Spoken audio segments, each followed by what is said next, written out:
Mesdames et messieurs, bonsoir et bienvenue dans l'invité de la rédaction. L'été est là, il fait chaud et il va faire encore plus chaud, une chaleur avec laquelle on va devoir apprendre à cohabiter.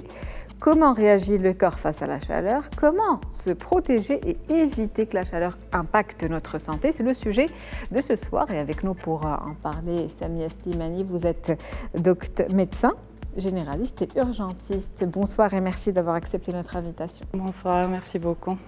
Un plaisir de vous avoir avec nous. Alors, il fait chaud, de plus en plus chaud. On est en été. Les étés sont de plus en plus chauds également, une année après l'autre, avec le réchauffement climatique et tout ce qui se passe. Avant toute chose, est-ce que vous pouvez nous expliquer comment réagit notre corps face à la chaleur? Alors, la chaleur, c'est un événement de stress pour le corps, déjà. Le corps, il réagit comme s'il faisait un effort physique, en fait. C'est la vasodilatation des vaisseaux. Il essaie juste de compenser en fait la déshydratation. Il essaie de dilater les vaisseaux au maximum afin de refroidir un peu le sang. Et puis de compenser aussi par la sueur. Voilà. Sinon, en temps normal, si on est toujours hydraté en permanence, il n'y a pas de souci. Même s'il y a des chaleurs extrêmement intenses?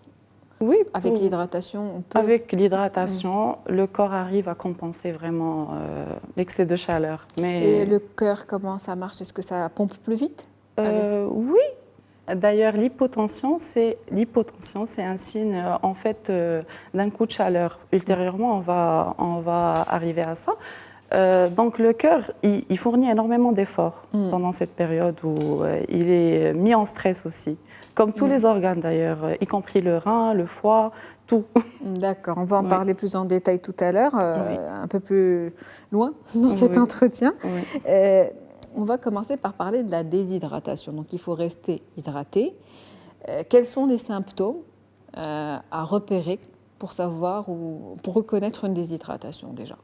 Alors, initialement, il faut le contexte. Déjà, on est dans un contexte de chaleur excessif et tout, ou autre pathologie qui peut entraîner la déshydratation.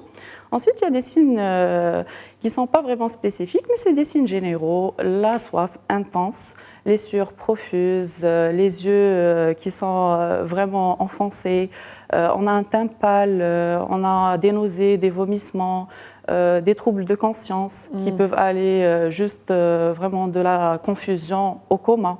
D'accord. Donc ça peut être extrêmement grave si on ne s'y prend pas à temps ou si on n'évite pas, on ne s'hydrate pas suffisamment en tout cas, en période de forte chaleur. Oui, effectivement. La déshydratation, elle peut aller jusqu'au choc hypovolimique qui est mortel.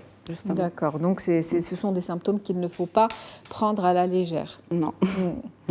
Et justement, pour rester hydraté, qu'est-ce qu'il faut faire? En ce temps de chaleur intense, il faut surtout de l'eau, boire de l'eau suffisamment au cours de la journée, en petite quantité, fractionnée, à température ambiante dans l'idéal, mais on peut se permettre que ça soit un peu froid.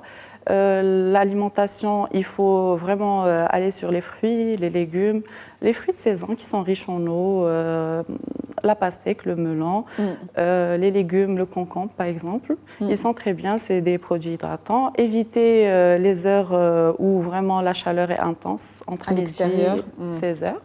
Éviter de s'exposer directement au soleil parce que ça augmente la chaleur du corps. C'est tout, je crois. Très bien. Et donc, quand on dit, vous l'avez dit, une alimentation qui est riche en eau, quand vous parlez des boissons, il y a effectivement l'eau, mais qu'est-ce qu'on peut boire d'autre qui pourrait nous hydrater? On peut boire aussi... Les tisanes, le thé par exemple, nous qui sommes marocains, qui aimons le thé, est-ce que c'est bon pour la santé ou est-ce que c'est trop chaud? Comment il faut s'y prendre? Le thé, c'est bien. Dans notre contexte, on abuse un peu dans la prise des thés, café et tout. Donc, c'est bien parce qu'au début, ça nous donne cette sensation de sueur qui aide en fait à refroidir le corps. Mais si on abuse, on peut arriver à la déshydratation facilement parce qu'on est en buvant du thé vert. Oui, du thé vert bien chaud à des quantités, de grandes quantités, ça va surchauffer le corps. Donc, modérément, boire du thé, ça aide modérément. Les tisanes, le même problème? Même chose pour café, tisane, tisane diurétique. Il y a des tisanes qui n'ont pas cet effet, on peut les prendre, les consommer à librement. Température modérée, bien sûr. Oui, bien sûr. Et pour ce qui est des boissons très très fraîches, qu'est-ce qui se passe dans le corps quand on prend par exemple une boisson très fraîche avec des glaçons, par exemple? Est-ce que ça peut avoir l'effet inverse? Au lieu de rafraîchir, plutôt faire travailler, surtravailler, on va dire, le corps ou donner l'effet inverse de ce qu'on voudrait, celui de ne pas s'hydrater. Oui, mais en grande quantité. Si on reste vraiment sur des petites gorgées et tout, ça passe. Mais des grandes quantités, oui, ça peut faire l'effet inverse. En fait, au début, c'est le choc thermique. On est vraiment en train de refroidir le corps de manière soudaine, mais plus tard, le corps il peut compenser en fait la baisse de température rapide et produire plus de chaleur et puis finalement faire l'effet inverse. D'accord, donc on parle depuis tout à l'heure de déshydratation. Qu'est-ce qu'il y a d'autre comme risque quand on est exposé à de fortes chaleurs? Exposé à de fortes chaleurs, principale en fait complication, c'est la déshydratation. Après, les coups de chaleur, par exemple. Qu'est-ce qu'un coup de chaleur? Qu'est-ce qui le différencie, par exemple, de la déshydratation? Le coup de chaleur, c'est juste avant, en fait, l'état où on est déshydraté à 100%, où on devrait vraiment aller aux urgences. Donc, le coup de chaleur, c'est une élévation de la température du corps qui est au-delà de 40, la température centrale, et qui est associée à des signes neurologiques. Ces symptômes-là sont dans un contexte d'exposition au soleil. Oui. D'accord. Et pour la peau, par exemple? Pour la peau, ce n'est pas une urgence, on va dire. Parce qu'on a tendance à se dire, en mettant des crèmes solaires, et ce n'est pas grave de s'exposer au soleil, en fait, ça ne protège pas. Ça ne protège ni des coups de chaleur, ni de la déshydratation. Ça protège la peau contre le vieillissement à long terme. Et ça protège également contre les cancers de peau. Voilà, justement, c'est quand même une bombe à retardement. Oui, effectivement. Donc il faut savoir se protéger également. Oui, mais ce n'est pas une urgence, on va dire. C'est juste à long terme. Les complications vraiment urgentes, c'est la déshydratation qui est mortelle parce que là, on est plus dans un contexte d'urgence. On se dit qu'il faut éviter vraiment la déshydratation. Vous êtes urgentiste, vous recevez des cas comme celui-ci? Oui, Donc, souvent. Ce sont des choses qui arrivent, il faut vraiment être vigilant, n'est-ce pas? Oui. Donc coup de chaleur, déshydratation, ça peut être des éléments qui mènent vers la mort si on ne s'y prend pas à temps. Oui, c'est une urgence. Absolument. Et il y a également les personnes qui sont déjà malades, les personnes atteintes de maladies chroniques, par exemple hypertension artérielle, diabète. Toutes ces personnes-là, est-ce qu'elles sont plus fragiles que les autres? Oui. C'est des personnes vulnérables par rapport à l'environnement, par rapport à l'augmentation de la chaleur. Par exemple, pour les diabétiques, en fait, ça entraîne une déshydratation, revenant à la complication principale qui va tout compliquer. Et cette déshydratation, elle va entraîner une hyperglycémie. L'hyperglycémie en elle-même a des chiffres élevés, elle est mortelle. Donc, ça peut être très grave pour les personnes qui sont déjà atteintes de maladies chroniques. Est-ce qu'elles doivent prendre plus de précautions que les autres? Oui. Déjà, au début de l'été, il faut aller voir son médecin pour voir s'il faut adapter les doses des médicaments, pour voir aussi un examen général. On peut aller jusqu'à réadapter les doses carrément des médicaments. Pourquoi la chaleur peut impacter de manière vraiment grave une personne déjà atteinte d'une maladie chronique? Oui, par exemple l'hypertension artérielle, ils sont mis sous diurétiques. C'est un exemple. Les diurétiques, en fait, ils vont accélérer l'élimination rénale de l'eau et des électrolytes. Et puis, ils vont aggraver la déshydratation, la complication principale en fait, du coup de chaleur. Et en ce qui concerne donc justement les médicaments, est-ce qu'il y a des médicaments à risque qu'il ne faut pas prendre et qu'il ne faut pas combiner avec la chaleur? Il n'y a pas vraiment de contre-indication. C'est pas strict, il faut adapter avec son médecin, mais il y a des médicaments en fait qui aggravent le coup de chaleur, comme les neuroleptiques par exemple, les médicaments qu'on prend pour la schizophrénie, d'autres pour des troubles mentaux, également les AINS, les anti-inflammatoires non stéroïdiens, l'aspirine à forte dose, au-delà de 500 mg. C'est assez grave, mais il faut adapter. Il n'y a jamais de contre-indication stricte par rapport à la médication. C'est une balance en fait par rapport à la maladie sous-jacente. Et justement, est-ce qu'il faut les éviter carrément, ce genre de médicaments, par exemple? Éviter l'automédication. Il ne faut jamais aller vers ces médicaments seuls. Déjà, c'est des médicaments qui sont soumis à une prescription médicale. Mais aller arrêter nos médicaments alors qu'on souffre d'une maladie chronique, non. Il faut les adapter ou sinon garder nos médicaments et puis faire la prévention. Plus la prévention contre le coup de chaleur que d'arrêter ces médicaments. Non, je ne parle pas des maladies chroniques, mais toute personne qui a l'habitude de prendre certains médicaments peut être évitée en période de chaleur intense, non? Oui, l'aspirine par exemple. On a tendance à prendre l'aspirine à tort et à travers. Donc il faut éviter en ce temps de chaleur parce que ça va aggraver en fait le... Et qui sont les populations les plus à risque? On a dit qu'il y avait des personnes qui sont atteintes de maladies chroniques, oui.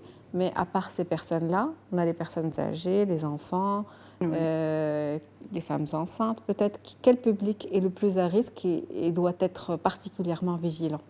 C'est les sujets âgés, surtout, et les enfants bas âge, entre 0 et 4 ans. Les sujets âgés, c'est surtout parce qu'ils n'ont pas en fait une sensibilité à la soif. Ils ont tendance à oublier en fait de boire et au bout d'un moment, ils arrivent à la déshydratation même sans effort. Mais ils ressentent la sensation de la soif tout autant que nous adultes, n'est-ce pas? Oui, mais pas autant que nous, parce que la sensibilité, elle est vraiment diminuée. Ils n'ont pas vraiment cette sensation de soif. Du coup, ils ne boivent pas suffisamment pendant la journée et ils risquent de se déshydrater très, très facilement. Par exemple, pour les familles qui sont aujourd'hui en vacances, qui vont à la plage, à la piscine et qui sont donc pendant la journée exposées au soleil, quelles sont les indications qu'il faut suivre? Alors pour la plage, la piscine, il faut éviter les heures de forte chaleur, entre midi et 16 heures, parce que les températures augmentent à ce moment-là. Il faut s'hydrater suffisamment.